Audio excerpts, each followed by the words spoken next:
Diletos amigos, saudações a todos. Sejam muito bem-vindos a mais um episódio do Semcast, seu podcast de informações sobre saúde, medicina e estilo de vida saudável. E o assunto hoje é sério: saúde masculina. A campanha do Novembro Azul está aí para lembrarmos que cuidar da saúde é um ato de amor próprio e de prevenção. Vamos discutir sobre câncer de próstata e outros aspectos da saúde masculina. Na mesa de hoje, temos grandes especialistas. Dr. Jaime, advogado especialista em direito médico, o Dr. Rubens, otorrino, e o Dr. Gabriel, neurocirurgião, do SEM. Vamos juntos?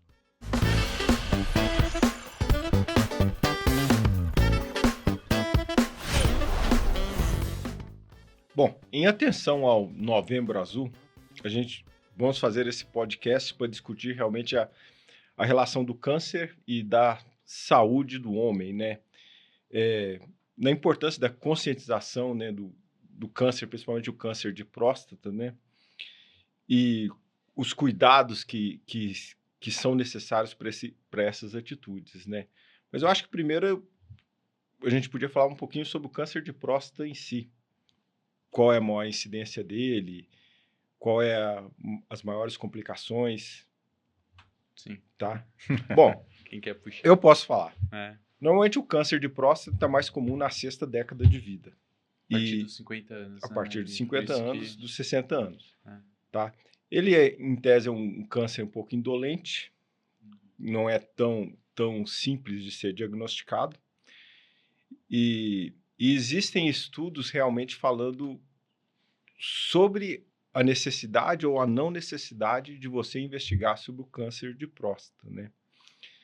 E o que a gente mais conhece realmente é a investigação através de exames, né? Seja ele exames de sangue, como o PSA, ou exames de imagem. Tá? Ultrassom de próstata. Né? E uma coisa que gera um certo tabu é justamente ao exame físico para a investigação do câncer de próstata, né? Que é o tal do toque retal que gera realmente esse tabu, né? Esse preconceito à sociedade, né? Mas assim, eu acho que a mesa aqui deve discutir mais a importância, né, da conscientização desse câncer para a sociedade como um todo, né? Quer queira, quer não, existe um desfecho para quem tem o câncer, né? É um câncer que muitas vezes é indolente, que nem você falou, mas se não detectado, se não tratado, ele pode evoluir sim de forma agressiva, né? Na neurocirurgia, Sim. a gente vê muito metástase para a coluna, né? É uma região comum, né? De metástase. Na verdade, vamos dizer, quando tem metástase em coluna, a gente já tem uma das suspeitas que tem que a origem possa ser a Sim, próstata. no homem, né? Sim, O câncer de próstata no homem é o segundo câncer mais comum, né? Tá. Pele não melanoma é o primeiro, né? É. Eu estudei. Pô, que bom. É. Essas estatísticas são importantes, né? Sim. Eu queria trazer aqui à mesa, né, e aproveitar a presença do Gabriel, que o Gabriel ele faz um curso específico em Harvard para estatísticas, né, e estudos clínicos, né, que fizeram 2 estudos muito grandes, um nos Estados Unidos Uhum. e outro na Europa, sobre o câncer de próstata. E assim, chegou-se à conclusão que o câncer de próstata, a mortalidade final, não como câncer, não como mortalidade específica, mas como mortalidade da pessoa, né, ele não altera. E com relação à mortalidade específica pelo câncer de próstata, apesar de existirem vieses, né, com relação a esse diagnóstico, ele fala que se houver uma melhora é muito pouco. E assim, o que se comenta, vou até perguntar para o Dr. Jaime qual a opinião dele, né? Porque assim, a conclusão do trabalho, ele fala que deve ser fechado, né, combinado com o doente se ele vai ou não persistir nessa investigação. Planejamento e tratamento, né? Sim, ou mesmo no diagnóstico, né? Diagnóstico. Antes de eu falar, só queria falar que o Dr. Jaime, entre vários livros que ele escreveu, tem esse diagnóstico do câncer, que ele modelo de presente, né? Muito obrigado novamente pelo presente, tá? A questão toda é a seguinte, nós temos que partir da premissa que eu tenho de um lado da mesa um médico, tem do outro lado da mesa a parte fragilizada, que é o paciente. Já há uma suspeita de um eventual câncer de próstata pelos próprios sintomas que ele apresenta. E que pelo Dr. Google, ele consultando, ele diz, poxa, a micção está baixa, estou levantando mais para urinar, estou tendo dor, ardência. Então ele vai no Dr. Google da vida, não paga a consulta, né?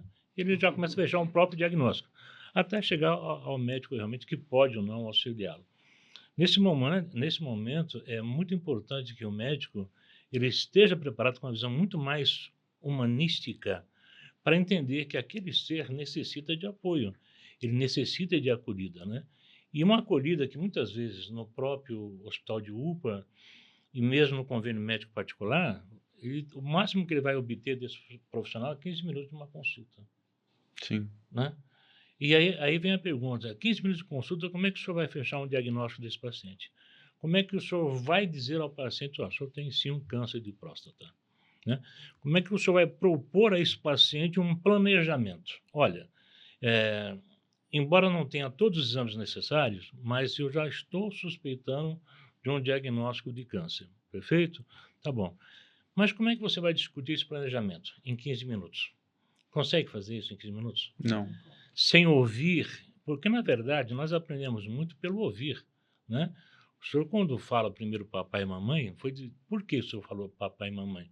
De tanto ouvir papai e mamãe falando, fala papai, fala mamãe, o paciente é a mesma coisa, né? E é muito importante o estender a mão para o paciente, mas literalmente, porque quando você recebe um diagnóstico de câncer, o seu mundo cai. Você vê o agora, que é a imagem do médico está falando para você, só que ele some, essa imagem fica baixa, porque você é a vítima do câncer. E aí você já remonta rapidamente, é célere. Você vai lá no seu passado, volta para o presente e vê, poxa, mas eu queria fazer tantas coisas. Tem um filhinho de 4 anos, tem um filhinho de 6 anos, né?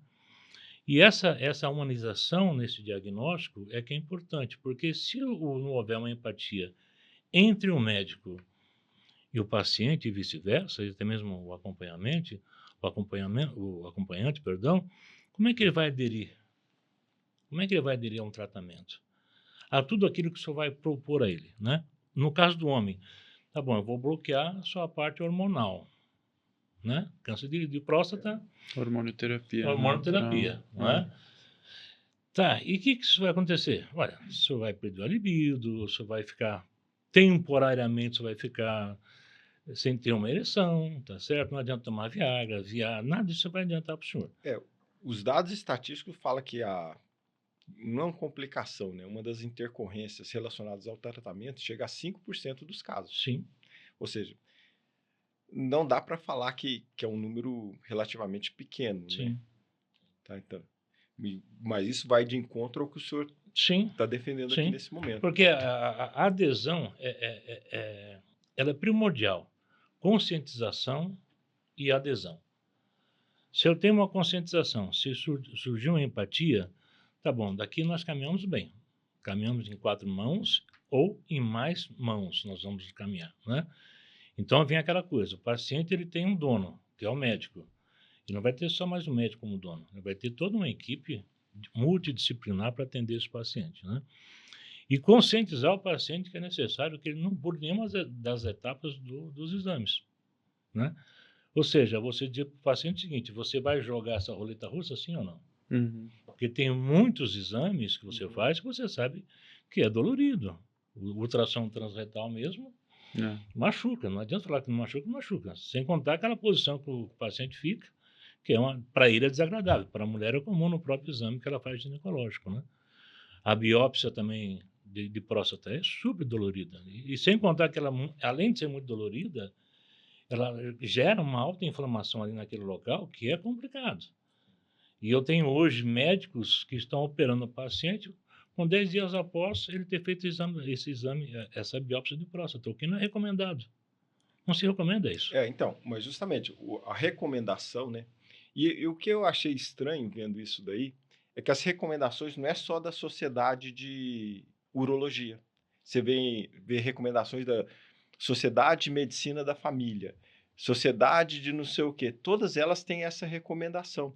E às vezes até de não iniciar uma investigação. A menos Organização que, Mundial da Saúde também, né? que esse doente queira fazer isso daí. Ah, Esteja preparado para passar por tudo isso daí.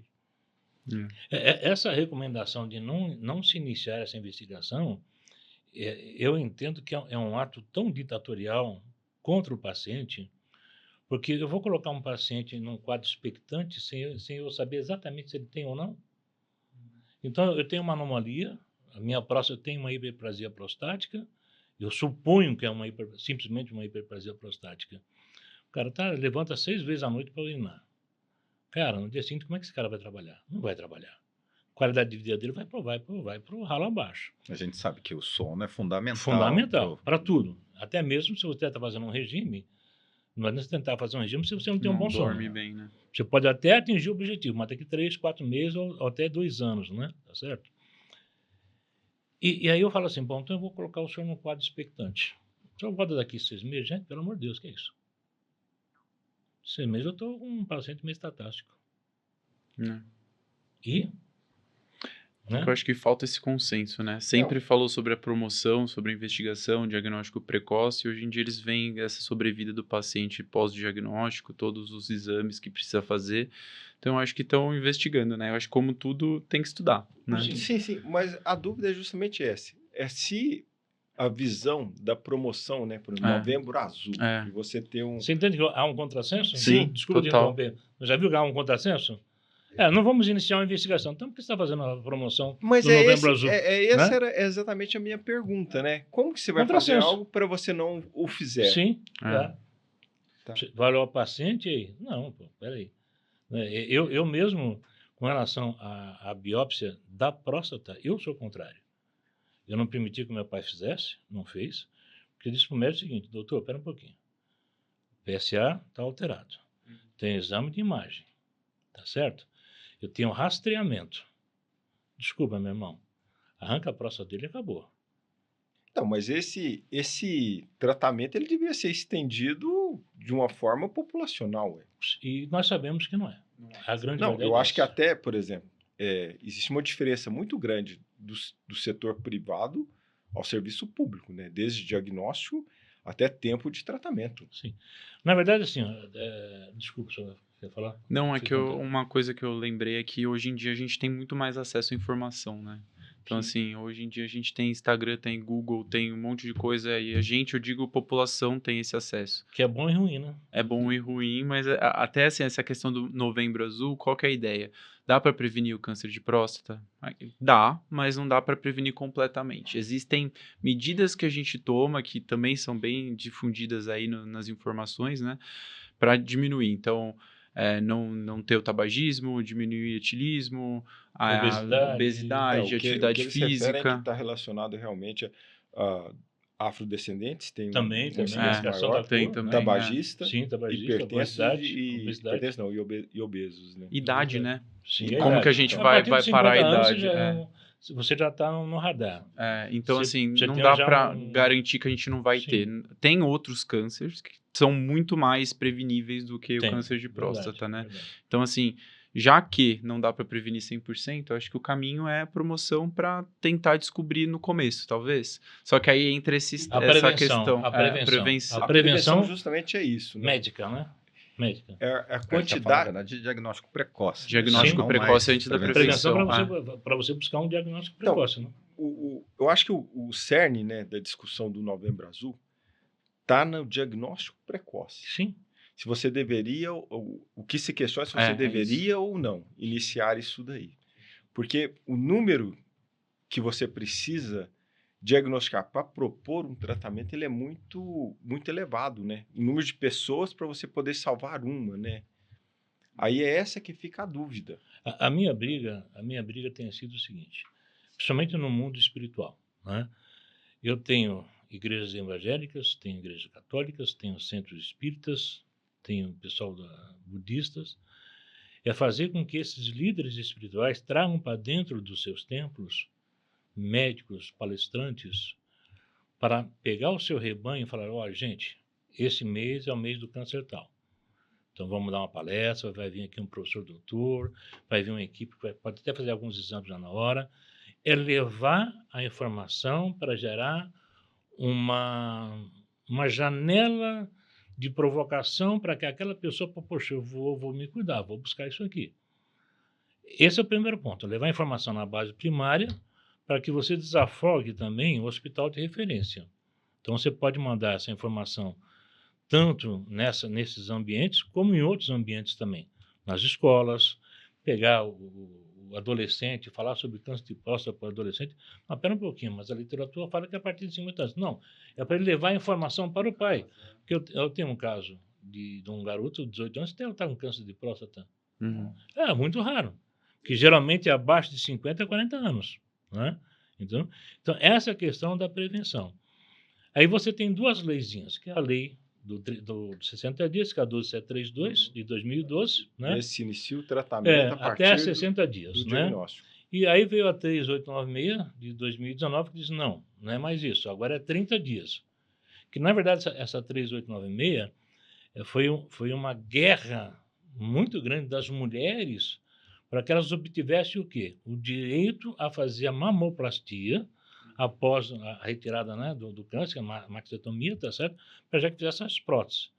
Então, aí conseguiram fazer, não, é 30 dias. Então, esses 30 dias, que foi um resultado de uma briga das mulheres, veio para nós também. Refletiu não no sabia. universo masculino. Tanto é que eles alteraram o parágrafo 3º da 12732 para fazer o quê? Não, agora é o seguinte, fechou um diagnóstico de câncer, em até 30 dias você tem que iniciar o tratamento do paciente. Eu queria perguntar um pouco sobre isso, até aproveitando o livro, Sim, e, sim. lógico, seu conhecimento na área, porque eu tive essa dúvida, né? Uma paciente recentemente passou comigo e ela é autônoma, artista plástica, ela estava com um câncer de mama metastático, né? E ela falou que ela passou numa perícia médica pedindo o benefício, né? E que ela estava tendo, inclusive, efeitos terríveis da quimioterapia, estava incapacitada e foi negado. Isso me surpreendeu muito. Assim, o diagnóstico de câncer já não daria esse benefício? Doutor, nós temos dois mundos. O mundo de Poliana e o nosso mundo. Eu acho que eu estou nesse outro mundo, sabia? Eu também. Só que de vez em quando eu saio dele para dar umas porradas em alguém. O senhor tem duas leis que diz que, olha, tem que iniciar, agora é em 30 dias. Se o senhor, como médico, entender que o estágio já está avançado, inicia-se imediatamente. A autoridade máxima é o senhor, súmula 102 do TJ, ponto final. Dentro do seu gabinete, o diretor clínico não manda, o diretor técnico manda, quem manda é o senhor. Se o senhor prescrever, inicia o tratamento em 5 dias, parabéns. O problema é, o senhor está dentro de um plano particular, beleza, vai ter 90% de chance de conseguir. No SUS, não vai ter. Mas o médico assistente, ele pode pedir o afastamento ou é algo exclusivo do perito? Não. Afinal, o governo que paga o perito para ele na verdade, resolver assim, o médico que assiste o paciente, independente do que for, ele requer, encaminha. E é o perito do INSS que vai definir. Tá certo? Mas se nós formos lá no Código de Ética Médica, o que diz o Código de Ética Médica? Acho que, salvo engano, no artigo 70 e pouco. O senhor não pode se insubornar contra a decisão de um outro médico e o senhor não pode negar a participar de uma junta médica. Eu, doutor, aqui não concordo com o que o senhor fez, com o seu diagnóstico. O paciente também não concorda. Então, o doutor aqui fala, então faz assim, peça uma junta médica. O senhor não pode ir contra. Por quê? Porque não existe hierarquia entre o senhor e o outro médico. A verdade é essa. Então, vamos buscar um consenso. Então, você tem duas coisas. Primeiro, é o médico que prescreve e que indica. E o segundo é se você tem um perito assistente. Por quê? Porque você já tentou uma vez administrativamente e não deu certo. Negou. Então, nem peça a segunda, porque você vai perder tempo. Então, judicialize. Então, na judicialização, você tem que ter um perito assistente. Agora, uma dúvida assim, sobre, você comentou de uma experiência diferente, né, de medicina particular, medicina pública, né, principalmente, vamos dizer assim, plano de saúde, nesse sentido de câncer. É uma dúvida que eu tenho, porque eu já soube de casos que pacientes de bons planos de saúde tiveram atrasos no tratamento, por atrasos de liberação de radioterapia, de quimioterapia e tudo, enquanto às vezes no SUS, né, claro que o SUS tem... Às vezes já é um hospital que deixa tudo muito já, engatilhado. sim. Como não depende de autorização, já vai para o setor. É linha de produção. Exato. SUS é linha de produção. Hoje em dia o que acontece é o seguinte, a maior parte dos convênios médicos, eles estão negando tratamentos de alto custo. Essa é a grande verdade. Nós perdemos uma senhora chamada Dirce, tem 28 dias. 10 anos descobriu um câncer, muito raro e grave. Fizeram tudo que podia fazer com ela. Aí surgiu um novo quimioterápico, que agora não vou lembrar o nome dele, e o médico falou, vamos fazer a última tentativa com esse quimioterápico. O médico prescreveu, o convênio não negou. Nós entramos com a ação, não foi nem eu, foi um outro escritório que entrou com a ação, eu orientei, em 24 horas o juiz concedeu a liminar para fazer o tratamento sob pena de prisão. Ela iniciou o tratamento, só que já iniciou tardiamente. E ela faleceu, tem 28 dias mais ou menos que ela faleceu. Então é muito comum o convênio médico também estar procrastinando o tratamento. É muito comum. Então o que se indica é, foi para o convênio, tem um diagnóstico, o convênio está demorando, judicializa, acabou. E o bom de você judicializar enquanto paciente é que você obtém o quê? Gratuidade processual. Eu agradeço muito a presença dos senhores. Mais uma vez o livro do Dr. Jaime, que recomendo a todos. Tá? Eu gostaria só de deixar uma observação, principalmente com relação ao câncer de próstata. Confie no seu médico, siga as instruções. Eu acho que essas orientações são particulares e pormenorizadas. Tá? E até o nosso próximo episódio. E obrigado a todos.